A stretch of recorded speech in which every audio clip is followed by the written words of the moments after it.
Praise the lord. ప్రభు అయిన యేసుక్రీస్తు ప్రశస్తమైన నామములో ఈ కార్యక్రమాలు వీక్షిస్తున్న మీ అందరికీ హృదయపూర్వకమైన వందనాలు. పరిశుద్ధ గ్రంథములో నుండి మీకా గ్రంథము 2వ అధ్యాయము 12వ వచనమును మనం చూద్దాం. యాకోబు సంతతి తప్పక నేను మిమ్మల్ని అందరినీ పోగు చేసేదను, ఇశ్రాయేలు శేషించిన వారిని తప్పక నేను సమకూర్చెదను. ఈ వాక్యములో రాయబడిన లేఖన భాగాలు, యాకోబు సంతతి నేను వారందరినీ తప్పక పోగు చేసేదను. దేవుని బిడ్డలు, క్రైస్తవ సంఘమును, దేవుణ్ణి వెంబడించువారు ఈరోజు వాక్యం చెప్తున్న మాట, తప్పక నేను వారందరినీ పోగు చేసేదను. ఏ ఏ విషయములో దేవుని యొక్క సన్నిధి దూరన ఉన్నారో, చెదిరిపోయిన అనుభవాల్లో ఉన్నారు, చెదిరిపోయిన మనస్సుగా ఉన్నారు, చెదరగొట్టిన మనస్సుగా ఉన్నారు, వాక్యం చెప్తున్న మాట, నేను వారందరినీ ఖచ్చితంగా నేను పోగు చేసేదను. నువ్వు ఏం కోల్పోయావో, ఏది పోగొట్టుకున్నావో వాటినన్నిటినీ కూడా తప్పక నేను పోగు చేస్తానని వాక్యం చెప్తున్న మాట. హెజ్కేలు గ్రంథములో 22వ అధ్యాయము 18వ వచనం, నరపుత్రుడా, ఇశ్రాయేలీలు నా దృష్టికి మస్టు వంటి వారు, అందరినీ కొలిమిలోను ఇత్తడిగాను తగరముగాను ఇనుముగాను సీసముగాను ఎరి వారిని వెండి మస్టు వంటి వారైతిరి. వట్టి మస్టు వంటి వారు. చూడండి, నరపుత్రుల గురించి ఇక్కడ వివరణిస్తున్నారు. వీళ్ళు కేవలము ఒక మస్టు పట్టినట్లుగా, వాటినన్నిటిని నేను ఆరని అగ్నితో పరిశుద్ధాత్మ అగ్ని చేత వాటిని కాల్చివేసి ఆ మస్టు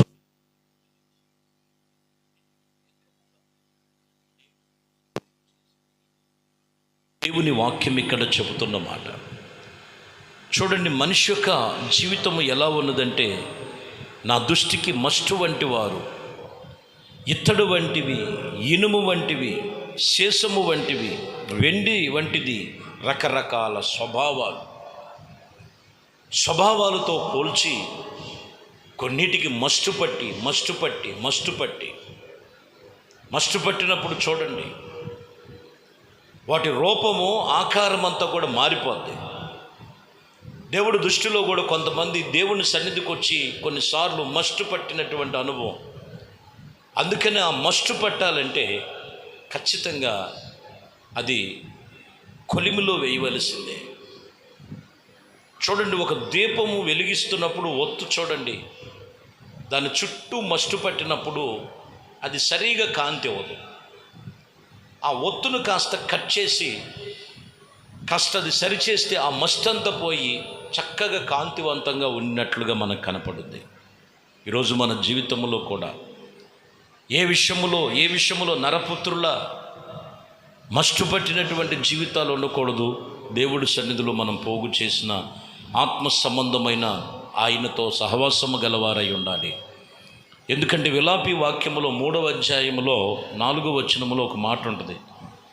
ఆయన మాంసమును, ఇదిగో నా చెరలన్నీ క్షీణింప చేసిన వాడు, నా ఎముకలను విరగొట్టిన ఉన్నాడు.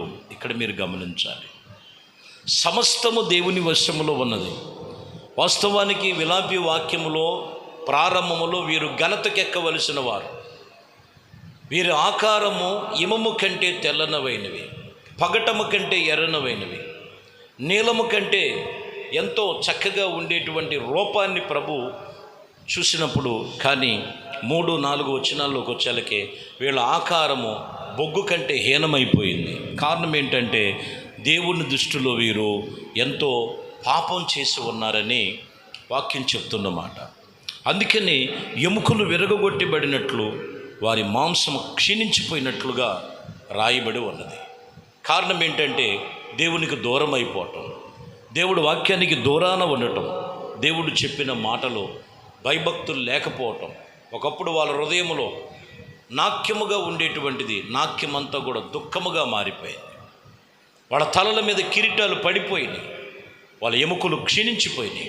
కారణం ఏంటంటే మేము దేవుని దృష్టికి పాపము చేసి ఉన్నాము. అందుకనే ఇంత ఘోరమైన స్థితి వచ్చింది. చాలామంది జీవితంలో దేవుని యొద్దకు వచ్చి కూడా కొన్నిసార్లు దూరాన వెళ్ళిపోయి ఏదో చేద్దాం, ఏదో చేసుకుందాంలే అనే ఆలోచన చేస్తూ దేవుడి సన్నిధికి దూరం అయిపోయిన వారు, హీనమైన స్థితిలోకి వెళ్ళిపోయిన వారు కూడా లేకపోలేదు.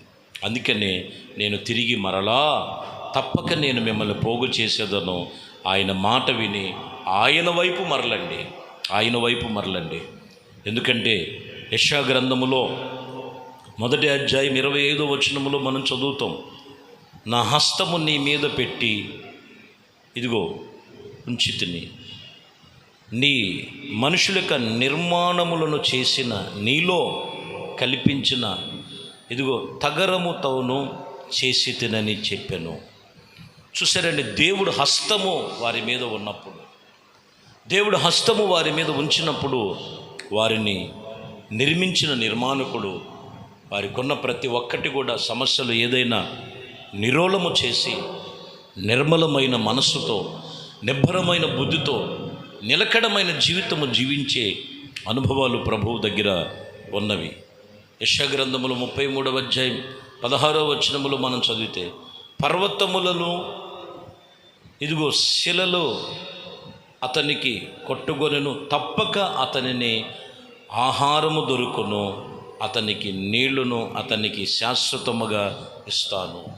ఇక్కడ కూడా మీరు గమనించినట్లయితే పోగు చేయటమే కాదు, నీకు శాశ్వతమైన ఆహారము, శాశ్వతమైనటువంటి దీవెనలు నేను మీకు కలుగు చేస్తానని ఈ వాక్యములో చెబుతున్న మాట. ఇది దేవుని వాక్యములు రాయబడినటువంటి విషయాల్లో మీరు గమనించాలి. తప్పక నేను పోగు చేయటమే కాదు, వారికి ఆహారాన్ని నేను ఇస్తాను, సమృద్ధిని నేను ఇస్తాను. ఎందుకంటే యోహాను సువార్తలో 6వ అధ్యాయం 27వ వచనములో మీరు చూస్తే, క్షయమైన ఆహారం కొరకు కష్టపడకూడదు, కానీ నిత్య జీవార్థమైనటువంటి అక్షయమైన ఆహారం ఉన్నది, వాటి కొరకే మీరు కష్టపడండి.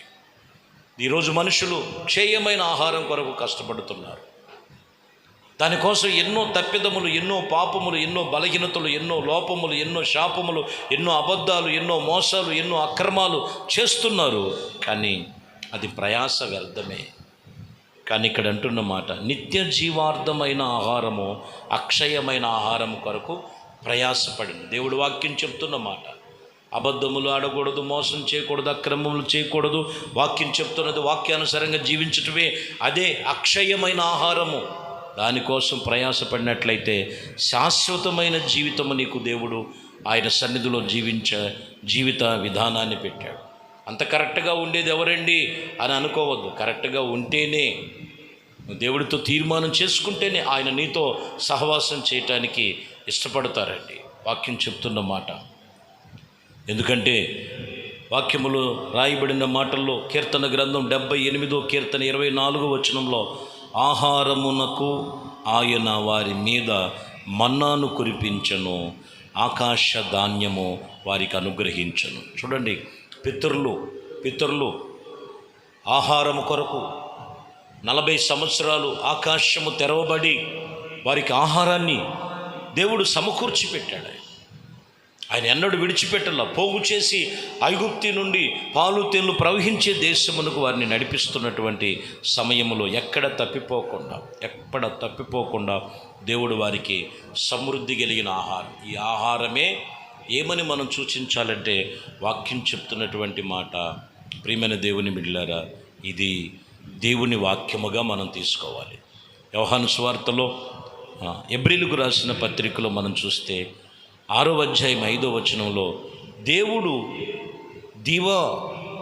దివ్య వాక్యమును రాబోవు సంబంధమైన, యుగ సంబంధమైన ఇదిగో శక్తులను, ప్రభావములను అనుభవించిన తర్వాత మనం ఏ విషయంలో కూడా దేవుని సన్నిధిలో ఎక్కడ కూడా తప్పిపోకూడదు, జారిపోకూడదని వాక్యం చెప్తున్నమాట. కాబట్టి ప్రియమైన దేవుని బిడ్డలారా, రాయబడినటువంటి మాటల్లో మీరు గమనించినట్లయితే జీవము కలిగిన దేవుని సన్నిధిలో జీవాహారమును దేవుడు ఒకటి మీరు గమనించాలి, తప్పక నేను వారిని పోగు చేసేదను, పోగు చేసిన వారికి శాశ్వతమైన ఆహారాన్ని సమకూరుస్తాను.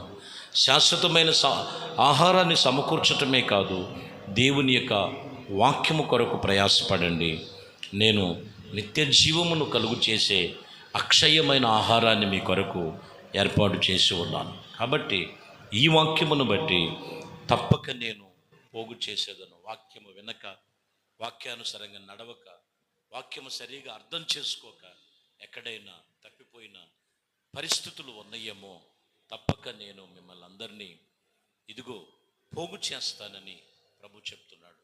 ఆయన యొద్దకు నిలువు, ఆయనతో నిబంధన చేసుకో.